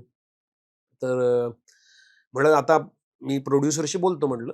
तुम्हाला आयदर पुढच्या नाटकाच्या प्रयोगाला या आणि आत्ताचे किंवा पैसे परत घ्या. मग काय तुम्हाला हवं तसं आपण ॲडजस्टमेंट करू शकू. पण त्या नाटकामध्ये रहस्य पण होतं थोडं. हं. तर ते ऑडियन्स गुंतलं होतं तोपर्यंत. हं. ते म्हटले, "ते सगळं ठीक आहे, पण पुढे काय गोष्टीमध्ये होतं?" है ना? तर मला एवढी मजा आली. म्हटलं, "अरे बापरे!" आता म्हणलं, मी तर नुसती तोंडी तर गोष्ट सांगू शकत नाही तुम्हाला, त्याची मजा नाही येणार. हो. नाटकाची गोष्ट नसते, हो. अनुभव असतो ना. तर तर मला एकदम अशी कल्पना सुचली. म्हटलं, आम्ही एरवी तालमीला जर कोणी कलाकार आले नाही, तर आम्ही आपापसात एक रिहर्सल करतो. हं. तर आम्ही ती वाक्य म्हणतो प्रॉक्सी मारता प्रॉक्सी येतो. मारून. तर तसं तुम्हाला चालेल का? तर ते म्हणे, "चालेल, चालेल. करा, करा." मग मी म्हटलं, "ठीक आहे." मग साउंड, म्हणजे पिठामध्ये जो साउंडवाला होता त्याच्याकडे स्क्रिप्ट होती, ती मी घेतली. कारण हं. डॉक्टरांचे संवाद माहिती ना, पाठ नव्हते ना. हां, बरोबर. असं. तर मी म्हटलं, की आता म्हणलं खेळ असा असेल म्हणलं, की मी काही काही वेळा डॉक्टरांचे संवाद म्हणणार, काही काही वेळा ही म्हणणार. हं. आणि आम्ही आपापसात आमच्याशी, म्हणजे माझ्याबरोबर त्यांचा संवाद असेल तर ती ते म्हणेल. हो. तिच्याबरोबर असेल तर मी त्यांचं म्हणेन. असं हं. करून खेळ करूया म्हणलं. "चालेल का?" ते सगळे म्हणले, "चालेल, चालेल" म्हणले. पुढे 35 मिनिटं प्रयोग राहिला ना जवळपास. तर त्याच्यात मी डायलॉग माझा म्हणायचो. अ, म्हणजे डॉक्टरांचा हं. डायलॉग माझ्याकडे उभं राहून म्हणायचो. माझा डायलॉग मी असं उभं राहून आणि मी ते संवाद करायचो. एकदा तर असा होता प्रसंग, की मी गळा दाबतो त्यांचा. हं. तर मी तिथे नसलेल्या माणसाचा गळा दाबला हां. असा, आणि नंतर त्यांनी मला ढकलल्यानंतर पडलो जाऊन खाली आणि डॉक्टरांचा अभिनय केला. "तुम्ही असं माझ्या अंगाला हात लावू शकत नाही." असं तिकडे बघत. तर प्रेक्षकांनी टाळ्या वगैरे वाजवल्या. आणि असा 35 मिनिटाचा प्रयोग ती व्यक्ती लोकांनी इमॅजिन केली. हं. आणि ते एक्झिट घेताना मी ते म्हणून एक्झिट घेतली आणि मी म्हणून असा पाठमोरा बघत त्यांच्याकडे आलो. आणि नेहमीसारखा पडदा पडला आणि नेहमीसारखा टाळ्या वाजल्या. आणि मला अजूनही काटा येतो अंगावर. बापरे! हा जो अनुभव झाला तोपर्यंत मी समांतर रंगभूमीवर जास्ती काम करत होते. माझं तशा अर्थाने दुसरंच व्यावसायिक नाटक होतं हम्म, आणि मला थोडंसं असं वाटायचं, मी एक समांतराचा अहंकार होता मला, हम्म. की मी शाणा आहे, मी प्रेक्षकापेक्षा शाणा आहे, मला जास्त कळतं यांच्यापेक्षा आणि ऑडियन्स डम असतं रे वगैरे, असे चर्चांमध्ये वगैरे हम्म, आपल्याला जे म्हणायचं ते पोचत नाही वगैरे, अशा हम्म, चर्चा केलेल्या आहेत मी. हम्म, तो अनुभव माझ्यासाठी नम्र करणार होता. हम्म. आणि मला असं लक्षात आलं, की एक असं म्हणतात, की ऑडियन्स एकत्र आल्यानंतर तो डंब होतो असं म्हणतात. हम्म. तर मला असं लक्षात आलं, नाही, तुम्ही काय त्यांना देता त्याच्यावर तो डंब होतो किंवा त्याच्यापेक्षा जास्त हुशार होतो. खरं. म्हणजे IQ जो ऍव्हरेज IQ आहे, तो यू कॅन डम डाऊन द ऑडियन्स और you can make them rise. हम्म. असं आहे मग त्यात खरं तुमचा IQ पण ऍड होत असतो. सगळा. नाही, आणि त्यांचा मुळातला म्हणजे कलेक्टिव्ह IQ हम्म. खाली जातो असं जे गृहीतक आहे ते हा. माझ्यासाठी तुटलं हम्म, आणि माझ्यासाठी अनुभवानेच तुटलं. म्हणजे नाही, त्यांनी एक नसलेला माणूस संपूर्ण 35 मिनिटं इमॅजिन केलं ना. हम्म, मग ह्यांना आपण कळत नाही कसं म्हणायचं? हम्म. ह्यांना कळतं, मग आपण देत नाही असा आपला प्रश्न येतो. मग म्हणल्यानंतर म्हणून मग ते पुनश्चानिमून करताना मला ते होतं बळ माझ्यापाशी, हा, की नाही नाही, कळत नसेल, कळतं त्याला, कळतं. पण त्याला सराव नाहीये. हा. हे मला लक्षात आलं. जसं मी त्या प्रयोगाला सांगितलं ना, की आम्ही आता असं करणार आहोत, बरोबर. की इथे इमॅजिनरी विश्वासात पात्र घेणं जो आहे. विश्वासात घ्या. हम्म, तुम्ही जर विश्वासात घेतलं तर ऑडियन्स कुठल्याही थराला पोहोचू शकतो, हे मला पटलं. हम्म. म्हटलं आपण अजून एक्सपेरिमेंट करायला प्रॉब्लेम नाहीये. बरोबर. पुनश्चच्या वेळी ते आलं, असेन मी नसेन मी सुद्धा अवघड आहे. हो, अवघडच ते आहे. काही सोपं नाही. ते नाही. पिल घेणं सगळी त्यात ते ऍबस्ट्रॅक्शन केलंय मी. हो, तिचं हो, तिला फ्लॅशेस येतात हो. वगैरे वगैरे. मग काय कमाल डबल रोल आहे. हा, काय तो तर गमतीदारच आहे. दुहेरी भूमिका पण किती पण कमाल. ऑडियन्सला म्हणजे तो गंभीर विषय, त्याच्यातला ताण सगळं घेतं ते. हम्म, तर मला फार आपल्या ऑडियन्स विषयी खूप मला जास्त विश्वास आहे, की त्यांना तुम्ही ठेवा विश्वास, ते अंडरएस्टिमेट. करू शकतात. हम्म, अनंत सामंत प्रयोगाला त्यांनी मेसेज दिला. हम्म. त्यांनी पुनश्चानिमून पण बघितलं आणि हे पण बघितलंय असेंनी. ते म्हणले तुम्ही ऑडियन्सला ओव्हर एस्टिमेट करता म्हणून असं लिहू शकता. पण ते खरं आहे. मला ते हो. लक्षात आलं, की मला कुठून झालं तर अनुभवात ना, हम्म, की मला दिसलं डोळ्याला की तो हुशार आहे. हम्म. मी नाही गृहीत धरू शकत की त्यांना कळत नाही. त्याला कळतं. त्याला कळतं म्हणजे व्यवस्थित कळतं आणि साधं वा. सुद्धा नाही. नाही, हा खरंच फारच विलक्षण अनुभव आहे आणि त्यातून तुमचा टेकअवे पण तितकाच विलक्षण आहे. हा म्हणजे लेखक किंवा नाटककार आणि प्रेक्षक म्हणून तुमचा जो एक बॉन्ड आता तयार झालाय. हो. तर तसाच वाचक आणि लेखक म्हणून म्हणजे मॉन्टुक्ले दिवस सारखं पुस्तक. तर हम्म. मला मॉन्टुक्लेची वाचक म्हणून एक विचारायचं, हम्म. की जेव्हा प्रकाशित झालं पुस्तक, मला वाटतं 2015 मध्ये प्रकाशित हा, झालं. 10 वर्ष. आतापर्यंत 4 ते 5 आवृत्त्या हो. झाल्यात आणि दरम्यान मॉन्टू सुद्धा मोठा झालाय. तर मॉन्टुक्ले दिवसचा पार्ट 2 येणार का? तो वेगळाच. आता कसं रोजचा संबंध राहिलेला नाही ना. हं. म्हणजे आम्ही पण वेगळ्या ठिकाणी राहायला आलोय आता. त्यामुळे आणि आता मॉन्टू मोठा होऊन म्हणजे तो आता अॅनिमेशन मध्ये तो कॉलेजमधनं आता पास आउट डिग्री घेतोय तो. बरं, मग खूपच हम्म. मोठा झालाय. खूपच मोठा आला. म्हणजे मॉन्टू वरची जर अॅनिमेशन फिल्म झाली तर तोच अॅनिमेटर करू शकेल आता. किती छान. तर त्यामुळे तो तसा नाहीये. पण हं, मला लहान मुलांसाठी वेगळं काहीतरी लिहिणारच आहे मी. हं, म्हणजे किंबहुना जे मगाशी आपण म्हणालो तसं खूप लिखाण झालेलं नाही माझं. हं, पुनश्चच्याही प्रस्तावनेत म्हणलं माझं अडकलं होतं बरंच काही. हं, आणि ते संपूर्णपणे माझ्या मानसिक कारणांमुळे, जे थेरपी करून आता बरंच मला हातात आलंय. हं. त्यामुळे मला आता जास्त लिहिता येईल असं मला दिसतंय. त्यामुळे आता असेन मी नसेन मी लिहिलं. मी आता लहान मुलांचं एक नवीन नाटक लिहिलंय वाह! आणि ते व्यावसायिक रंगभूमीवर करण्याची इच्छा आहे माझी. हं. 2 तासाचं नाटक आहे. किती छान. हां. मग आपण म्हणतो, की मुलांनी वाचायला हवं, पण हं, त्यांना तसं साहित्य देणं, हं. ही पण कुठेतरी समाज म्हणून पुन्हा आपली जबाबदारी आहे ना. जसं आपण म्हटलं, की नाट्य चळवळ उभी राहायला पाहिजे. तर त्याला तसं एक पोषक वातावरण मिळावं. वातावरण असलं की फरक पडतो. हं, तसं काहीतरी मिळालं म्हणजे म्हणजे मी आता कसं मला नाटक लिहायचं, पण ही आता काहीतरी निमित्त लागतात ना. हं. तर मी ते ह्यांचा आपला हे फोक आख्यान नावाचा कार्यक्रम आहे ना, हो, तो हो. सॉलिड करतात ती पोरं सगळे म्युझिक वगैरे. तर आमचा रणजित कुकळे नावाचा मित्र आहे, त्याने तो सगळा तो उभारलाय. उभारलं. तर तिथे बघायला गेलो होतो. तर तो म्हणला, अरे तो कार्यक्रम कोणाचा तरी होता, तर तो स्पेशल किड्ससाठी होता. हं, म्हणजे ठिकठिकाणून वेगवेगळ्या शाळांमधनं बसमधनं ती मुलं तिकडे आणली होती. हं, कोणी हिअरिंगचे चॅलेंजेस असलेले, कोणी ऑटिझमच्या फ्रेम मधली, हं. कोणी अंध, अशी सगळी ती मुलं होती वेगवेगळ्या शाळांमधली आणि त्यांच्यासाठी तो शो होता. तर मला नेमका त्यावेळी वेळ होता, मला आणि अमृताला, म्हणून मी म्हणलं येतो आम्ही त्याला.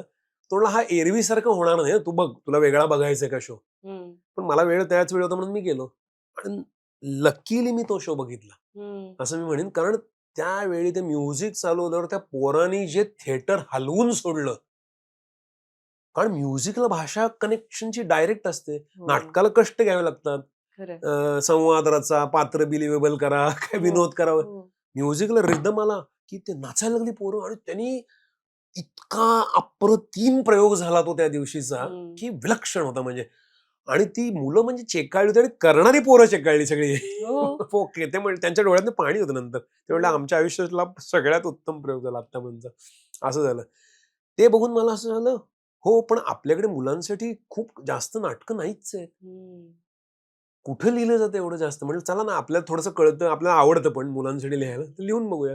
म्हणून प्रेमचंदच्या एका गोष्टीवर बेस घेऊन मी लिहिलंय. वाह! आता फार सांगत नाही कारण ते येईल हो, तेव्हा बघूया. जरूर, जरूर. पण ते मी लिहिलं, पण तो मला त्या दिवशीचा अनुभव महत्त्वाचा ठरला. हं, एका परफॉर्मन्सनी मला असं वाटलं मला असं काहीतरी करायचंय. पण बरोबर. मी गाण्यावाला गाण्यातला नाहीये. मला ते तसं हां, नाही करता येणार. पण मी त्याच्यातल्या काही गोष्टी घेतल्या, हां. की म्हटलं असं आपण ही लहान मुलांच्या नाटकात आपण नाचगाणी घालूया. हं, हं, पण कॅरेक्टर्स वेगळे लिहून संवादांवर अधिष्ठित काहीतरी लिहिलं. पण असं हलून झालं, की त्यांनी आता लिहावंसं वाटलं. हं. तर मला काही-काही माझे मित्र म्हणले, "तुझं नाटक बघून आता मला असं वाटलं मला लिहायचं काहीतरी असं." तर माझ्यासाठी ती बेस्ट कॉम्प्लिमेंट आहे. वाह! दुसऱ्याला कोणाला तरी असं आपण काहीतरी तयार करूया असं वाटलं, हं, की हं. अजून काय पाहिजे? क्या बात है! नाही, नक्कीच. आणि मुलांसाठी लिहिलं जाणं ही तर हं, फार मोठी गरज आहे. कारण अ, मग आता आपण इतक्या सहजपणे म्हणतो, की अलीकडे कोण वाचतं? हं. अलीकडे कुठे मग नाटकाला मुलं येतात कुठे? मग पाहिलं आपण प्रेक्षक वर्ग तर बहुतेकदा सगळा मध्यमवयीन आणि त्याच्या पुढचा प्रेक्षक अधिक असतो. हो. तर ती जर दरी भरून काढायची असेल, तर असे प्रयत्न हे खूप गरजेचे आहेत. नाही म्हणजे आता परदेशी जर बघितलं, तर ह्या लोकांनी ते लहान मुलांचे अॅनिमेशन पट डिस्ने वगैरे हे सगळं करून हं, डिस्नेलँड तयार केलं त्यांनी. मोठी एक इंडस्ट्री त्याच्या भोवती उभी केली. हं. आणि त्यांचा त्यामुळे ते हॉलिवूडशी प्रामाणिक राहणारा प्रेक्षक वर्ग ते तयार करतात असं देऊन ना, लहानपणापासून. वाह! हं, पूर्ण ते मार्केटिंग आहे मोठ्या प्रमाणाचं त्यांचं म्हणजे कल्चरलीच ते तिकडेच घेऊन जातं ना तुम्हाला. हं. तुम्हाला हे सगळं बघायला लागतं. त्या सगळ्या बार्बीज आणि हे सगळे ते लहान मुलं आपल्याकडची सगळी घेतात ते. हो. क्रिसमसची झाडं त्यांनी ते कल्चरली घुसले ना ते. हं. लहानपणापासून ते तसं तयार केलं ना त्यांनी. पण हे करण्याची गरज आहे ना, म्हणजे आपल्याकडे सहसा मराठी माणसाला मार्केटिंग असं म्हटलं, की ते जरा प्रॉब्लेमॅटिक वाटतं, की तरुण मुलं आता करतायत माहिती. हं, मला असं वाटतं म्हणजे तो पिढी दर त्यांना ते जमू शकतं. हं, आणि ते त्याच्या सकटच वाढतायत ना. हं, त्यामुळे आता सगळी जी तरुण मुलं आहेत आमच्या नाटकात काम करणारा पुनश्चमध्येच मंगाजी नावाचा मुलगा आहे. मंगेश काकड. तो हं, नाशिकचा इंजिनिअर आहे. हं, पण कोविड काळात काही कळेना म्हणून त्याने आपले रील्स करायला लागला आणि हिटच झाला. काय ते 1 पॉइंट कितीतरी मिलियन फॉलोअर्स आहेत. हं. कुठे आम्ही पुनश्चच्या प्रयोगाला गेलो की इतके लोकं त्याच्या मागे धावतात म्हणलं, "मंग्या तू फॅन फॉलोइंग आहे तुला सॉलिड." तर तो तर आता त्यांना येतं. हं, त्यांना येतं. त्यांना ते सहज ह्याच्यातनं करता येतं. मार्केटिंग वगैरे त्यांना जास्त कळतं म्हणजे. कळतं आणि त्याचे मार्ग त्यांना माहिती आहेत. करू शकतील आणि हं, करायला हरकत नाही. म्हणजे त्यांनी ते पण म्हणजे मोठ्या प्रमाणावर ते करायला म्हणजे एखादं होऊन होणार नाही. हं. ते खूप जणांनी बालनाट्य केली पाहिजेत चांगल्या दर्जाची. बरोबर. म्हणजे मग तो प्रेक्षक वर्ग मोठा तयार होतो. हं. जसं आता व्यावसायिक रंगभूमीवर खूप तरुण मुलं नाटकं करतात ना. हो, हो. एकेकाळी तरुण नक्की. मुलांची बरीच नाटकं येतात. नाटकं मग आहेत. तसं झालं की मग यंग ऑडियन्स खूप येऊ शकेल. बरोबर. असं. ते जास्त प्रमाणात व्हायला एखाद दुसऱ्याने नाही होत. हां, म्हणजे तो एक चुकार प्रयत्न म्हणून मग तो हं, मूव्हमेंट नाही होत. तर खरं. खूप जणांनी करत राहिलं तर ते होऊ शकतं, नक्की होऊ शकतं. पण तुम्हाला चित्र आशादायी दिसतंय आता. एकतर निराश मी स्वतः काय म्हणतात त्याला डिप्रेशनचा पेशंट होतो. हं, ओके. सो मला असं लक्षात आलं, की ती निराशा जेव्हा होते, ती मी व्यक्तिगत स्तरावर बघू शकतो जगणं. हं, म्हणजे मला मला बाहेर येण्यासाठी गरजेचं आहे. मला रोजचा दिवस अजून सुद्धा मला खूप कष्ट घ्यावे लागतात रोजचा दिवस बांधायला हं, आणि उभं राहायला. हं. त्यामुळे मी ते ठरवलं, की कीप वॉकिंग म्हणतो ना आपण. जसं बरोबर. प्रत्येक वेळी ते पुढचं करा. तर आता मला अॅम्बिशन होतं, की पुढचं नाटक लिहायचं. ते मी लिहिलं. हं, आता मला अजून काहीतरी करायचं तर ते पूर्ण करत जाणं, तर तो मला अ, चक्क म्हणजे मला तो माउंटेनिअरिंगमधचा पेक तयार करावा लागतो ना, तसं आहे. हं, तेव्हा माझ्यासाठी आशावादी नाही, मला ती रोज तयार करावी लागते. हं. त्यामुळे मी जनरली बोलू शकत नाही. खरं. हं. मला माहीत नाही. माझं वैयक्तिक मला माहिती आहे, की हातातनं हे सटकणं सोपं असतं. तुम्हाला पुन्हा-पुन्हा ते आणायला लागतं. वाह! ते हं, आणायला लागतं सारखं. त्यामुळं म्हणजे मॉन्टू लिहिलं म्हणजे मी लगेच अगदी फार रिझॉल्ट झेन झालो नाही होत ना. मी ऑब्झर्व केलं ते फक्त माझ्या जगण्यामध्ये ते आणण्यासाठी मला रोज प्रयत्नच करावा लागणार. पण मी ते करतो. म्हणजे आता मी गेलो बाहेर की मी रील्स करतो छोटे छोटे, हो, हो. किडे, कुत्रे. हो, ते फार इंटरेस्टिंग असतात. फारच इंटरेस्टिंग. आणि पण मी कसे काय मुंबईत इतके प्राणी पक्षी कुठून येतात? ते तुमच्या दिसतात. घरी तुमच्या घरी कसे येतात? ते रस्त्यावरही असतात. हं, त्यांच्याशी बोलायचं, कुत्र्यांशी बोलायचं, कावळ्यांशी बोलायचं. तर हा माझ्यासाठी केलेला, माझ्यातलं मूल जे आहे हं. त्याला आनंद देणाऱ्या घटना आहेत त्या. खरंय. सो ते ती कमर्शियल किंवा ह्याची ऍक्टिव्हिटी नसून ती मला जगण्यासाठी इथे आणण्याची ऍक्टिव्हिटी आहे. हं. म्हणजे जसं तुमचे आणि अमृताचे रील्स सुद्धा जे असतात, हम्म. अनेकदा ते नाटकाच्या जाहिरातीच्या स्वरूपातही असतात. पण ते अच्छा, अच्छा. इतके सुंदर असतात, ते आम्हाला आनंद देऊन जातात. आणि मला वाटतं, की सोशल मीडिया कसं वापरावं याचा एक विचार आता प्रत्येकच जण करतो आहे. तर प्रयत्न तोच आहे, नाटक पोहोचवण्यासाठी काही ना काही अ, चाळे करतो खरं तर. म्हणजे हो. ते ते ते रील्स वगैरे म्हणजे ते काय गंमत असते ना ती. हं, ते काय कारण गंभीर एका त्या माध्यमाची मर्यादा अशी आहे की हं. खूप गंभीरपणे तिथे बोलता येत नाही त्या इंस्टाग्रामवर. बरोबर. गंभीरपणे खूप बोलता येत नाही. हं. काळात म्हणजे आमच्या नाटकाला हे किती वेळा म्हणणार, हो. लोक ते पुढेच करणार ना. खरंय. तर त्यामुळे ते थोडंसं काहीतरी जरा आकर्षक करण्यासाठी काहीतरी चाळे करावे लागतात. असं खरं तर मला माहिती आहे ते काय नाही, पण ते आहे. फार सुंदर असतं. त्याच्यातूनही मजा येते. कारण नाहीतर जसं तुम्ही म्हणालात, की आता जे करायचं आहे ते आनंदाने करूया, किंवा हो. त्यात आणखीन काय कल्पकता आणता येईल, ते किती नाविन्यपूर्णरित्या करता येईल. तर खूप मजा येते. या गप्पा इतक्या छान रंगलेल्या आहेत. हो. मला जाता-जाता विचारायचं की आता पुढे, म्हणजे मी हम्म. आज दिग्दर्शक म्हणून, ॲक्टर म्हणून तुमच्याशी काही या हो. विषयावरती बोलले नाही. हम्म. पण तुमच्यातल्या आणि लेखकाला दिग्दर्शक आणि अभिनेत्याचा किती फायदा होतो? आणि तुमच्यातल्या लेखकाचे, नाटककाराचे 1-2 पुढच्या हम्म. योजना तर तुम्ही सांगितल्यात. पण हम्म. काय प्लॅन्स? नाही, मला रायटिंग नट आणि दिग्दर्शक असल्यास नक्की फायदा होतो. हं, कारण मला काही गोष्टी कशा दिसणार आहेत माहिती होतं. हं, हा, कारण मला ते मनामध्ये करून बघतं. आणि बरेच लेखक जरी ते मनामध्ये ते अभिनय करतच असतात, हं, सगळेच जण. ते कुठलाही अगदी प्रोज लिहिणं, मग त्याच्या मनात नकळत ते पात्र काय म्हणाले तो जरी हावभाव करून जरी म्हणला नाही हं. तरी मनाच्या पातळीवर तो त्याचं अभिनय करतोच. बरोबर. तशा हं. अर्थाने तो ते नट जगून पाहत असतो तो. जगतोच. तो हं, अभिनय करावाच लागतो, त्याशिवाय त्याला लिहिताच येणार नाही. हं, कुणालाच नाही. म्हणजे त्याला फक्त मी नट डायरेक्ट असल्यामुळे मला तो जास्त, मला स्वतःला दृश्य स्वरूपात दिसू शकतं. हं, तो फायदा होतो. आणि नवीन लिखाणाचं म्हणजे चित्रपट लिहायचा आहे. हं, एक अ, अनिल बर्वेंच्या फाशी गेट नावाच्या ह्याच्यावर एक चित्रपट लिहिलेला आहे, जो फुलवा खामकर त्यांची मुलगी जी आहे ती दिग्दर्शित करणार आहे. तो तो हं, हं, बघूया कधी होणार, कारण तो विषय पण फार मजेशीर आहे, अवघड विषय आहे. तर तो एक लिहिलेला आहे. आणि नवीन माझ्या डोक्यात खूप नाटकं आहेत. हं, हं. म्हणजे जर मला आकार देता आला तर मला दर वर्षाला एक नाटक लिहिण्यासारखं माझ्या मनात कल्पना आहे. वाह! पण तेवढं जमत नाही. हं, म्हणजे माझा वेग खूप नाहीये. मी बहुप्रसवी तशा अर्थाने होऊ शकलेलो नाही. हं, म्हणजे मला हं, आवडेल. हं, मला अगदी रोज आवडेल की पण मी रोज शिस्तीचा तेवढं मला नाहीये. हं. पण मी मधून सतत आता लेखनाकडे येत राहणार आहे. त्यामुळे मला एवढं नक्की खात्री आहे की मी काही नाटकं अजून लिहिणारच. म्हणजे हे तर वाह! नक्कीच आहे. मला अजून खूप मी खूप बघितलं हे मला सांगायचंय. वाह! सायकोथेरपीचा उल्लेख झाला. हं. आपल्याकडे या विषयावरती पटकन बोललं जात नाही सहसा. हो. आणि आता प्रमाणात एक जागरूकता येते आहे, पण तरी हं. सुद्धा ती थोडीशी कुजबुज या दबक्या आवाजात. हां, दबक्या आवाजात अधिक. हो. तर याविषयी काय? नाही, हे जे आहे ना, हे जे नाटक आहे पुनश्च हनीमून, हं, या नाटकामध्ये तोच विषय आहे सगळा, की ह्याच्यातला लेखक आहे तो डिप्रेशन किंवा मानसिक याच्यातनं जातो आहे. हं, अशा प्रकारचंच आहे ते. आणि त्याच्यामध्ये पण तो फरक आहे, की पहिल्यांदा तो जेव्हा सायकोथेरपिस्टकडे जातो तेव्हा तो म्हणतो, म्हणजे तुम्ही कोण आहात? वेड्यांचे डॉक्टर का? हं, असंच ते हं. साधारण, की काहीतरी मोठं काहीतरी भयंकर झाल्याशिवाय हो, सायकोथेरपिस्टकडे जाता येत नाही. हो. तर तसं नाही, मनाचा आकार शोधण्यासाठी.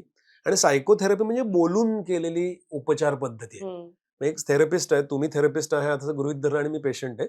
तर मी तुमच्याशी बोलायचं, पण हं, संवादातून खूप गोष्टी कळतात. हं, आणि माणसाच्या मनाची रचना अशी आहे, की कोणीतरी आपल्याला ऐकायला मिळालं, हं. की आपलं दुःख खाली जातं. अर्थात तो स्पेशालिस्ट पाहिजे. बरोबर. मित्र नुसता असून हो, चालत नाही. हो. मित्रापाशी बोलून सुद्धा दुःख हलकं होतच.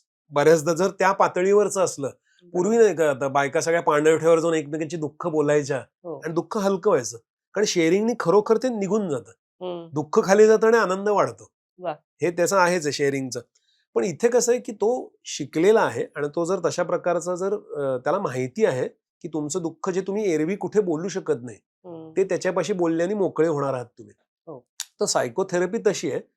पण काही जणांना सायकियाट्रिस्ट कडे जावं लागतं. बरोबर. औषधं घ्यावी लागतात कारण ते जर काटा पलीकडे गेला असेल, हम्म. केमिकल इम्बॅलन्स जर झाला शरीराचा तर नक्कीच आपल्याला हे घ्यावं लागतं औषधं. आणि मी औषधं पण घेतलेली आहेत सायकियाट्रिस्ट कडे जाऊन आणि सायकोथेरपी पण घेतलेली आहे. हम्म. दोन्ही. आणि औषधं आता थांबवलेत पण सायकोथेरपी माझी चालू आहे हम्म. आणि ती बराच काळ चालू राहणार हे मला दिसतंय. बरोबर. माझी गरज आहे ती. हम्म. पण ही गरज आहे हे मान्य करणं मला वाटतं फार गरजेचं आहे. हो. की तो थोडासा चॅलेंज असतो. हम्म. तो खूप मोठा चॅलेंज होऊन बसतो की मला गरज नाहीये असं आपल्याला वाटतं. कारण ऍक्च्युली तळामध्ये ट्रस्टचा विषय असतो. आपण विश्वास टाकू शकत नाही कोणावर तरी. हम्म. तेवढं व्हल्नरेबल नाही होऊ शकत. की किंवा काहीतरी मी सगळं जर मॅनेज करते तर मी हे का नाही मॅनेज करू शकत, असं वाटतं. मी स्वतःला का नाही मॅनेज करू शकत, असा एक मला वाटतं कुठेतरी एक न्यूनगंड म्हणा किंवा खूप माझे आता मला मी हे मोकळेपणाने बोलल्यामुळे ह्याच्याविषयी माझ्या डिप्रेशन विषयी लिहिल्यामुळे मला बरेच जण फोन करतात, हम्म. हे करतात, संपर्क साधतात आणि सांगतात. पण मी बघतो की ती अडचण येते. हम्म. माझ्याशी बोलतात पण कुठेतरी जाऊन एखाद्या डॉक्टरला पुन्हा सांगायचं असं होतं ते. हा. अडचण होते ती. त्यांना असं वाटतं तो समजून घेणार नाही खरं. हम्म. आणि एकदा गेलो की तिथे अडकेन अशी एक पुन्हा वेगळी भीती असते. खूप भीती आहे त्याच्या भोवती भीती जास्त. ज्या हळूहळू आता कमी होत जातात. जितके तरुण आहेत तेवढे जास्त ते करू शकतात. हे मी मला बघतो. वाटतं पुन्हा एक वातावरण निर्मितीचा, एक सामाजिक वातावरण निर्मितीचाच भाग आहे ना याच्यामध्ये, की अरे म्हणजे जसं कुठलाही ट्रेंड कधी येतो की हा करतो तर मी पण करतो, या ह्याच्यातून ते येतं. मला वाटतं ते तितकं उथळ नसलं तरी सुद्धा कुठेतरी एक हम्म. विश्वास असतो ना की अरे याला फायदा झाला तर मलाही होईल. तो विश्वास देणं मला वाटतं फार आहे ना, गरजेचं आहे. आणि आपल्याकडे अजूनही ना तेवढ्या प्रमाणात चांगले थेरपिस्ट नाही आहेत ना. हम्म. अगदी संख्या विषम आहे. म्हणजे पेशंट्स खूप आणि थेरपिस्ट कमी. त्यामुळे काही काही ठिकाणी तर मी बघतोय की अगदी तुटपुंजे कोर्सेस करून काही जण थेरपी चालू करतात आणि त्यांच्याकडे काही जण जातात. हम्म. आता ते तसं उपाय होणं इतकं ते क्विक फिक्सेस नसतात, बँडेड्स नाही आहेत ते. खरं. तर ते जरा तो एक आपल्याकडे जरा चॅलेंज पण आहे. हम्म. चांगल्या दर्जाचे सायकोथेरपिस्ट मिळणं हा पण एक मोठा चॅलेंज आहे. ती सिस्टम एक डेव्हलप इट्स होणं. It's a evolving process. थोडा काळ जाणार त्याच्यासाठी. पुस्तकांविषयी आपण इतकं सगळं बोलतो आहोत. हम्म. आता नाटकाला येणारा जो प्रेक्षक आहे आपला, हा हम्म. खरं तर आपण तुम्ही म्हणालात तसं अतिशय सुजाण प्रेक्षक हो. आहे. आणि तोच आपला पोटेन्शियल वाचक पण आहे. हो, हो. तर आपण त्याविषयी एक काहीतरी इंटरेस्टिंग गोष्ट प्रयोगात तुम्ही करता. हो, त्याचं एक महत्वाचं कारण असं होतं की आमच्याकडे सगळ्याच कलाकारांनी पुस्तकं लिहिली होती. हम्म. म्हणजे नीना कुलकर्णींचा अंतरंग, शुभांगी गोखलेचा रावा, अमृताचं एक उलट एक सुलट, माझे मोंटुगले दिवस आणि पुनश्च हनीमून. तर म्हणलं अरे एवढे प्रेक्षक येतात तर आपण जर बाहेरच पुस्तकं विक्रीला ठेवली तर काय होईल. हम्म. असं म्हणून सुरुवातीला आम्ही पुस्तकं तो स्टॉल ठेवायला लागलो. काही नाट्यगृहांमध्ये थोडंसं ते अडचण करतात, अहो नाही परवानगी नाही वगैरे, असे थोडं त्यांचे काहीतरी कॉम्प्लिकेशन असतात. पण बहुतेक सगळ्या नाट्यगृहांनी कोऑपरेट केले की चांगली ऍक्टिव्हिटी आहे हम्म. आणि त्यामुळे ते टेबल वगैरे लावू देतात. मग आम्ही आता कायमस्वरूपी एक तिथे टेबल ठेवतोच. म्हणजे हा. टेबल खुर्ची ठेवून सगळी पुस्तकं बाहेर विक्रीला असतात आणि चांगला प्रतिसाद मिळतो त्याला. वा. लोक घेतात पुस्तकं. हम्म. म्हणजे त्यांना जर ते थोडंसं तेच आहे ना की वाचनालय आपल्या दारी ते फिरवले हो तसं हो. झालं ना की आम्ही खरंय. पुस्तक घेऊन फिरतो. ती आता आम्ही प्रयोग केले नागपूर, सगळे अमरावती वगैरे, आम्ही हम्म. बसमधनं पुस्तकं नेली आणि लावली तिकडे स्टॉल हम्म. आणि गेली पुस्तकं चांगली. पण हा किती पुन्हा छान एक उपक्रम आहे. हो, आणि जसं आपण मगाशी म्हटलं की मार्केटिंग, हो. तर हा एक त्याचा उपाय आहे ना. म्हणजे पोचायचे ना हम्म. आपल्याला प्रेक्षकांपर्यंत पोहोचण्यासाठी. आपण जर कष्ट केले, आपण 4 पावलं पुढे आलो मग तेही घेतात. तसं आहे ना, तर घेतात. अगदी चांगला परिणाम झाला त्याचा. फारच छान आहे. मला वाटतं अनेक नाटकांनी पण यातून प्रेरणा घ्यायला घ्यायला हरकत नाही. हरकतच नाही, हरकतच नाही. इतक्या छान मनमोकळ्या गप्पा झाल्या आणि खूप काही नक्कीच नवं कळलं आहे. अर्थातच आजचा पॉडकास्ट तुम्हाला कसा वाटला हे जाणून घ्यायला आम्ही उत्सुक आहोत. आणि संजय सरांसाठी जर काही आणखीन प्रश्न असतील तर जरूर तुम्ही आम्हाला कमेंट्समध्ये कळवा. आम्ही त्यांच्यापर्यंत पोहोचवू आणि त्याची उत्तरं तुमच्यापर्यंत पोहोचवण्याची सुद्धा जबाबदारी घेतो. आणखीन कोणाला तुम्हाला या सेगमेंटमध्ये आपल्या भेटायला आवडेल हेही जरूर सांगा. आणि पाहत रहा पुस्तकं आणि बरंच काही. आणि हा कार्यक्रम जर आवडला असेल तर तो इतरांपर्यंत पोहोचवण्यासाठी अर्थातच लाईक, शेअर आणि सबस्क्राईब करा. परत भेटूया. धन्यवाद. जय हिंद, जय महाराष्ट्र.